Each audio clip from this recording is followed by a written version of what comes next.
To our colleagues in the Philippine government, members of foreign chambers, ladies and gentlemen, good afternoon.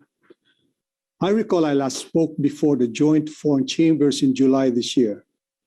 I'm pleased to speak before you again, this time amidst better circumstances, as recent macroeconomic developments point to a strong and sustainable recovery for the Philippine economy.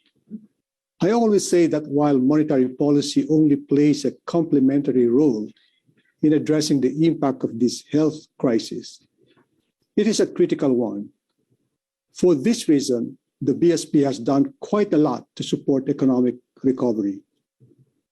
You will recall that we are among the first central banks to respond to the pandemic. We cut policy rates to record lows and reduced the reserve requirement. As of October 14, 2021, BSP has injected 2.3 trillion pesos, approximately 46 billion US dollars, into the Philippine financial system. This is equivalent to 12.8% of GDP. We also implemented extraordinary measures, including provisional advances to the national government and purchase of government securities in the secondary market. The BSP also implemented time-specific and well-targeted regulatory relief measures to enable our supervised financial institutions to continue supporting the domestic economy.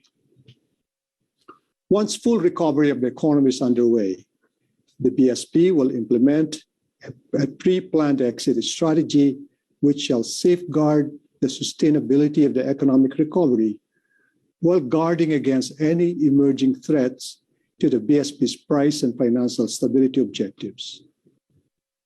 As BSP keeps policy rates low and maintains accommodative policy stance, it has been observed that banks pass on lower and declining interest rates to their clients. Our efforts to help safeguard livelihood, maintain order in the financial markets, and fuel growth are yielding positive results.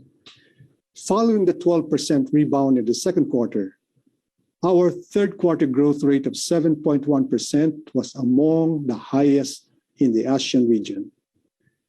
The nascent economic recovery is being supported by positive developments on the monetary, external, and banking fronts.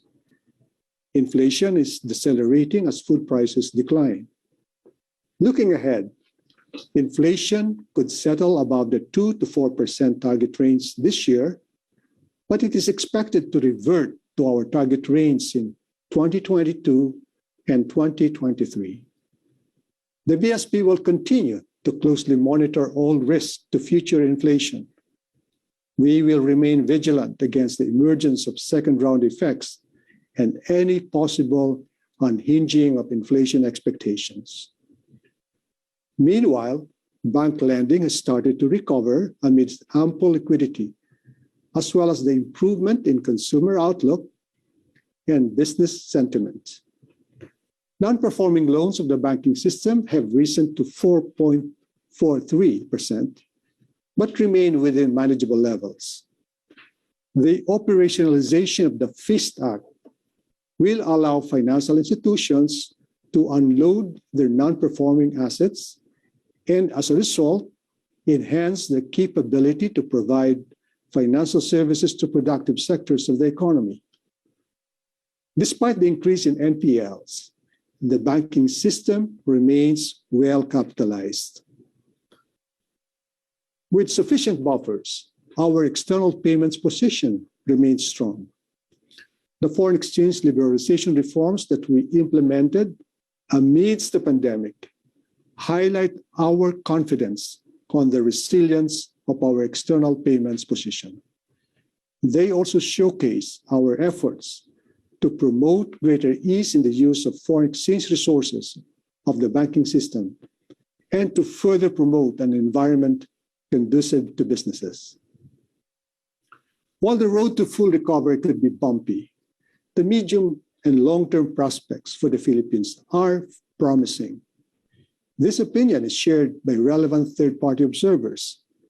Throughout the pandemic, amid a wave of rating downgrades worldwide, the Philippines maintained its investment-grade credit ratings.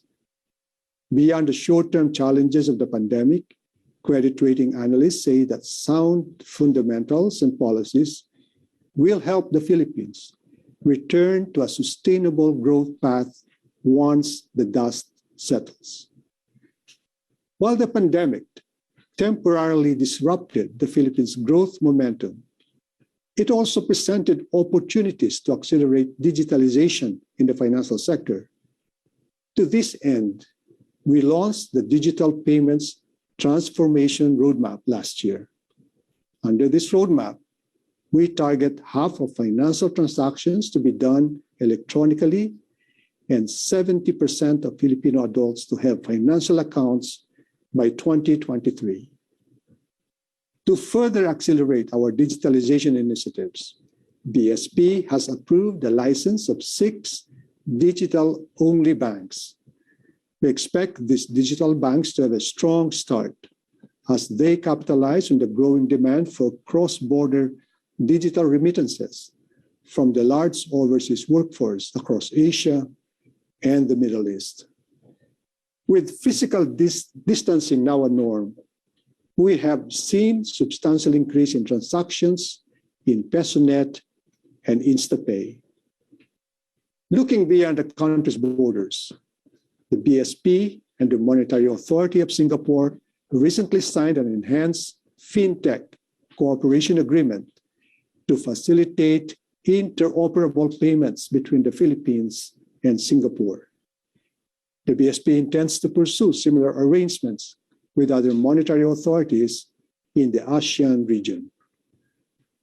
As we build our digital finance ecosystem, we encourage foreign investors who may bring advanced technologies and technical expertise to take advantage of untapped potentials in the financial services space and be our partners in achieving our economic growth and financial inclusion objectives. In closing, I'd like to highlight the following. First, the Philippines' macroeconomic fundamentals remain sound. Together with carefully thought-out policy and public health responses and sustained vaccine rollout, this will carry the Philippine economy toward sustainable recovery.